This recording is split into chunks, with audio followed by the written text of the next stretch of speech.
munaasabadani oo ahayd mid kooban oo ay soo qaban qaabiyeen maamulka jaamacadda Banaadir ee magaalada Muqdisho ayaa waxaa taageero iyo garab istaag loogu muujinayay xildhibaanad Fawziyo Yuusuf Xaaji Aadan oo u taagan qabashada xilka gudoomiyaha Midowga Afrika. xildhibaanad Fawziya oo ay munaasabada ku wehelinayeen Senator Sareedo iyo xildhibaanad Ifraax ayaa maamulka jaamacadda Banaadir waxa ay sidoo kale bilad sharaf iyo abaalmarino halkaasi ku gudoonsiiyeen xildhibaanad Fawziya iyo xubnihii la socday. gudoomiyaha jaamacadda Banaadir Professor Dr. Maxamed Maxamuud Xasan Bidey oo halkaasi ka hadlay ayaa waxa uu muujiyay muhiimadda xilka ay u taagan tahay xildhibaanad Fawziya uu u leeyahay ummadda Soomaaliyeed isla markaana loo baahan yahay in laga wada qayb qaato sidii Soomaaliya ay ugu guuleysan lahayd hoggaanka Midowga Afrika. runtii jaamacaddu waxay ka mid tahay howlaha bulshada dadka oo ay ka mid tahay waxay jaamacaddu runtii aad u gareynaysaa isla garab istaagaysaa xildhibaanad Fawziyo Yuusuf Xaaji Ibraahim oo runtii u taagan hoggaanka Afrika inay noqoto daalada mustaqbalka maana noqoto Commission for AU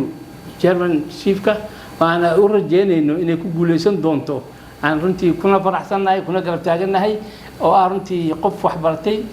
xildhibaanad Fawziyo waxay ka mid tahay bahda tacliinta sare ay ka mid tahay waxay ahayd gudoomiyihii ugu horeeyay jaamacadda Hargeysa waxay doo asaasiyay jaamacadda Hargeysa runtii waxbarashada qayb xal ka soo qaadatay aad baan ugu faraxsanahay booqashada ay ku timid jaamacadda waxaan ka rajeynaynaa xildhibaan Fawziyo inay u istaagi doonto bahda waxbarashada tacliinta sare sidii loo garab istaagi lahaa haddii Ilaahay ku guuleeyo positionkaasi oo mataqaanaa AU Commission German ka deen noqoto aan aad uga rajeynayno oo runtii Soomaalina ay ku dulman tahay dadkeedana ay ku dulman yihiin waxaan rajeynaynaa Fawziyo waa qof aqoon-yahan weeye waa qof mataqaanaa ka soo shaqeysay hay'adaha caalamka runtii waqtigeeda waxay soo gelisay si Soomaaliya u dhisi lahayd. xildhibaanad Fawziyo Yuusuf Xaaji Aadan oo gabagabadii halkaasi ka hadashay ayaa waxa ay maamulka jaamacadda uga mahadcelisay sida ay taageerada ugu muujiyeen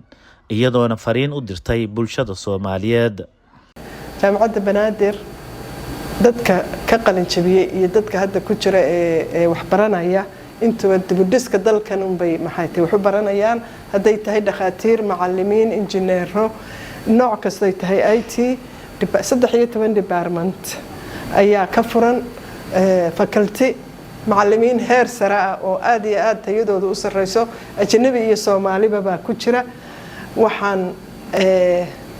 ugu mahadnaqayaa inay jaaniska fursadana siiyeen aniga iyo xildhibaanadii kale inaanu aragno oo indhahayaga ku aragno maanta jaamacaddan heerka ay marayso waxa kale uga mahadnaqayaa taageerada ay sameeyeen ee tartankayga gudoomiyenimada Midowga Afrika ee iskay garab taageen ee ay endorsement sameeyeen ay waliba award iyo biladna igu siiyeen aad iyo aad baan uga mahadnaqayaa waxaan jeclahay ummadda Soomaaliyeed inay ogaato jaamacaddan tayada ay leedahay in wax badan ay dalkan u tari karto haddii la isgarab taago haddii la socdo dawladda shacabka ururada bulshada cid waliba wax weyn bay tari karaan marka maxay haytay gacmo wada jir bay wax ku qabtaan. xildhibaanad Fawziyo Yuusuf Xaaji Aadan musharaxa xilka gudoomiyaha Midowga Afrika iyo xubnihii la socday ayaa waxaa munaasabada marka ay soo gabagabowday kadib ay soo indheeyeen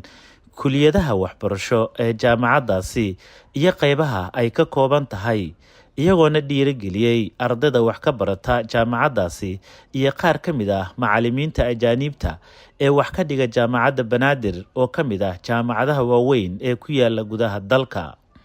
doorashada xilka gudoomiyaha Midowga Afrika oo ay u taagan tahay xildhibaanad Fawziyo Yuusuf Xaaji Aadan ayaa waxaa la qaban doonaa bisha Febraayo ee sanadka soo socda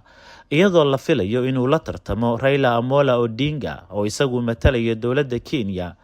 ee Soomaaliya. aan garab istaagno xildhibaanad Fawziya si iyadoo matalaysa Soomaaliya ay ugu guuleysato gudoomiyaha Midowga Afrika oo ay ku midaysan yihiin in ka badan 54 dowladood oo ku yaala qaaradda Afrika.